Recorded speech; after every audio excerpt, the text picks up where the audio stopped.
About 700 kilometers from Bangkok is a small town, Chiang Mai. The mountainous region was once the capital of independent Lanna Kingdom till 1558. Besides some beautiful 14th century Buddhist temples in the town, the biggest attraction here are the elephant sanctuaries. I chanced upon this opportunity and decided to get a peek into their life there.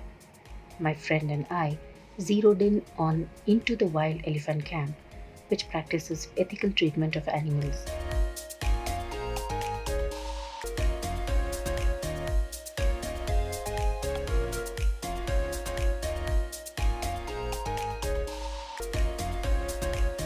So, we began our journey in the early hours, and after an hour's drive through the scenic green locales of the northern part of Thailand with beautiful flora and fauna, we reached the camp in our truck.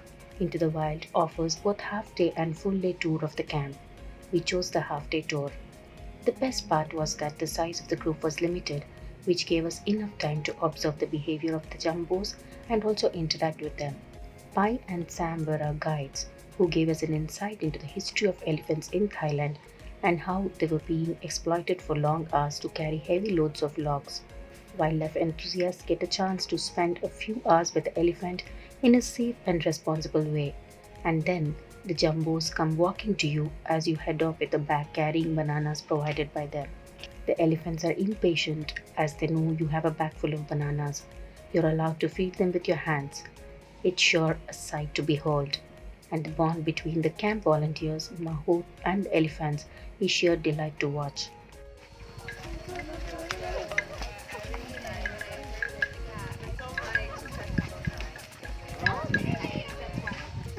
Kaçma kaçma. Bırak alsın.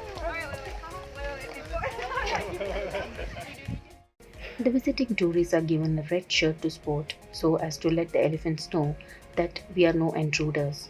The elephants are domesticated, and when you watch our guides cuddling them, they are at ease. Talking of ethical treatment of animals, people at the Into the Wild feel that elephants don't mind ferrying around people. They would rather not mind carrying people than carrying heavy logs of wood for hours.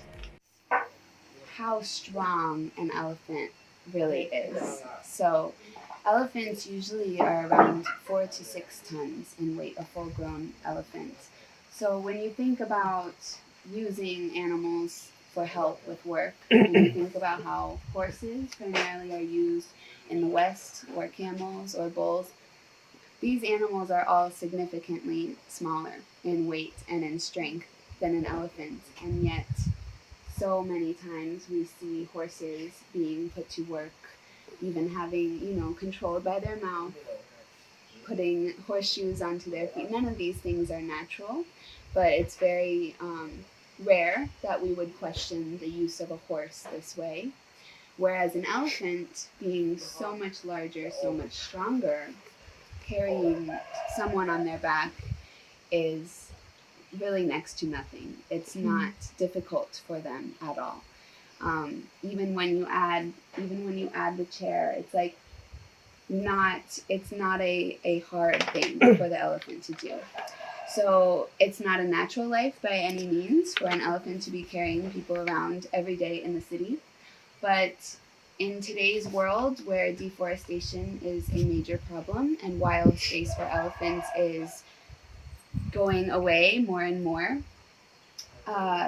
having an environment that the elephant is taken care of and fed is top priority for people in this country right now.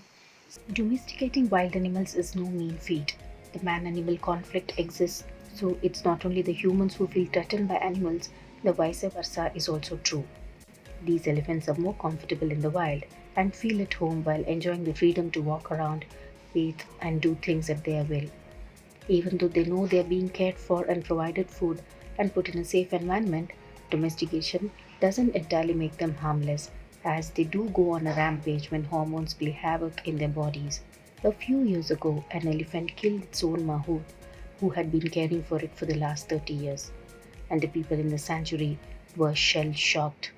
I had just arrived in the city, and everybody that works with the camp here was really down and upset, and I didn't, I'm like, what is happening today? But a camp in Chiang Mai called Elephant Nature Park, one of the bigger ones, there was a mahout in his 60s or 70s who was like a month away from retiring, and he had taken care of this male elephant for over 30 years, the same elephant, and that elephant was in peak hormone period and killed the mahout like very violently.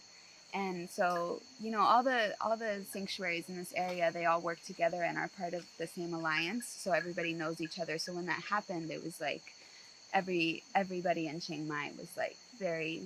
So yeah, my second time ever volunteering, that happened the day that I arrived, and I was terrified, honestly, because it's hard to imagine that somebody could take care of this elephant for 30 years and then be killed by that elephant.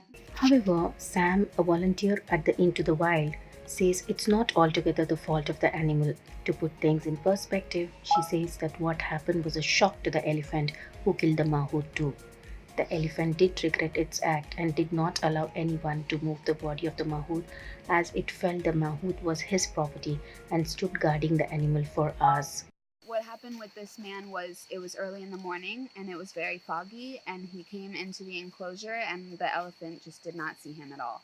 So he was completely spooked, and it was just bad timing that it was also like his peak hormone period. So just immediate rage. And the craziest part is that, like, they will literally express remorse afterward. Like, once the hormones pass, like, they know that that's their mahout.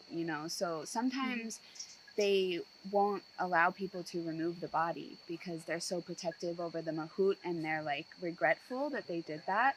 And so people will come in to try to like remove the body, and they get mad, like they don't want anybody to touch it. And it's So really they sad actually for realize everyone later. Yeah, right, involved. Like, right. the elephant didn't want to do that, so Yeah, it was accident. yeah. I mean, yeah. The elephants are seen going about their business in the wild, breaking the twigs, and for once it's them leading the way as tourists follow in their footsteps. You often see elephants throwing a sack of mud or sand on their bodies. This is said to be a natural sunscreen to protect the body from the heat. The tourists are then taken into the mini ponds inside the woods where they are allowed to smear mud on elephants' bodies. It's a delightful experience for sure. This is one activity that must be part of the do list of every traveler visiting Chiang Mai in Thailand. This means ticking another box off your bucket list. I'm at one of the elephant sanctuaries in Chiang Mai in Thailand, and we've come here to have a look at the elephants that have been rescued and who have been adopted, and they have been let out in the wilderness. So this is about conserving wildlife and not burdening them. So there is this organization called Into the Wild, which believes in ethical treatment of animals. Um, and it's a fantastic project, and I believe that even the government of Thailand, the kingdom, is trying to help them because they care a lot about animal conservation. So this is Reshmi for Sakshi Post from Chiang Mai, Thailand.